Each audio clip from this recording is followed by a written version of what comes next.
Hello friends, আমি সুপ্রিয়া আর আপনাদের সবাইকে স্বাগত জানিয়ে তৈরি করছি আমার আজকের রেসিপিতে।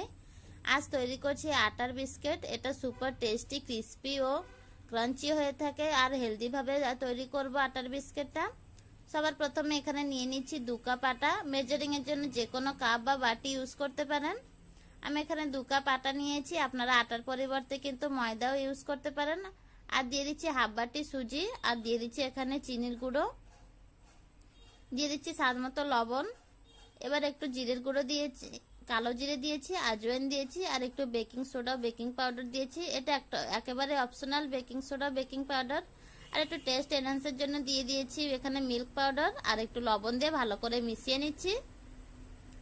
আটার বিস্কিটটা একেবারে হেলদি ভাবে তৈরি করব। এটা কোনো বেক করা ছাড়াই কিন্তু তৈরি করব।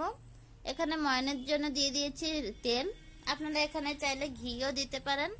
আর যেহেতু হেলদি ও খুব সহজভাবে তৈরি করছি, তো সেই জন্য আমি এখানে তেল দিয়ে দিচ্ছি। আর তেলটা কিন্তু সবার বাড়িতেই থাকে। এভাবে তেল দিয়ে ভালো করে একটু মেখে নিয়েছি। ভালো করে মিশিয়ে নেওয়ার পরে এভাবে একটা শক্ত একটা ভাব চলে আসবে, হাতের মুঠে নিলে সেরকম পর্যন্ত কিন্তু এটা ময়ন করে নিতে হবে। তারপরে এবার অল্প অল্প করে জল দিয়ে একটা ডো বানিয়ে নিয়েছি।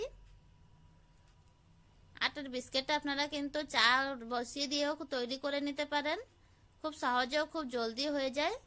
এবার একটু সময়ের জন্য ঢাকা দিয়ে রেখে দিয়েছিলাম। তারপরে একটু চিনি ছড়িয়ে দিচ্ছি ওপর থেকে। চিনিটা দেওয়ার কারণে আমরা যে দোকান থেকে যে বিস্কিটটা কিনে থাকি ওপরে কিন্তু মেল্টেড চিনি দেখা যায়, তো সেই জন্য এখানে চিনি দিয়েছি। চিনি দিলে কিন্তু এখানে গলে যাবে না, একটু মেল্টেড টাইপের হয়ে থাকবে। এবার কোনো আটা ময়দা না ছড়িয়ে এভাবে একটা রুটি বানিয়ে নিচ্ছি। রুটিটা কিন্তু একেবারে মোটা করে নিতে হবে, পাতলা করে নিলে কিন্তু একেবারেই চলবে না, তাহলে বিস্কিটটা দেখতেও ভালো লাগবে না আর খেতেও ভালো লাগবে না।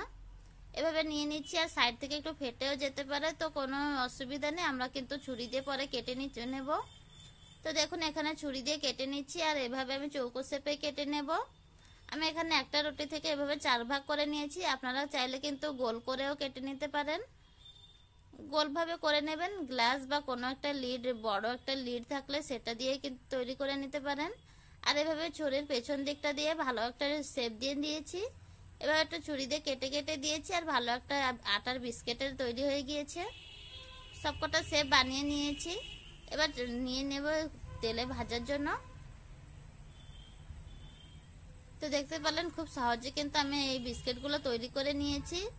এবার লাস্ট ও ফাইনাল প্রসেসে তেলটা মিডিয়াম ফ্লেমে গরম করে নিয়েছি, আর এভাবে কম আঁচে কিন্তু ভালো করে ভেজে নিতে হবে, তাহলে কিন্তু ক্রিস্পি হয়ে থাকবে। আর এই বিস্কিটগুলো ভাজার জন্য কিন্তু মাত্র 1 থেকে 2 মিনিটের সময়ের মধ্যে ভাজা হয়ে যাবে। একটু লাল লাল করে ভেজে নেওয়ার পরে একটু ঠান্ডা হওয়ার পরে দেখবেন যে একবারে ক্রিস্পি হয়ে গিয়েছে, আর মুচমুচে বিস্কিটগুলো তৈরি করে নিতে পারেন খুব সহজেই বাড়িতে। আমার এই রেসিপিটা ভালো লেগে থাকলে চ্যানেলটিকে অবশ্যই সাবস্ক্রাইব করে নেবেন, আর রেসিপিটি বাড়িতে বানালে অবশ্যই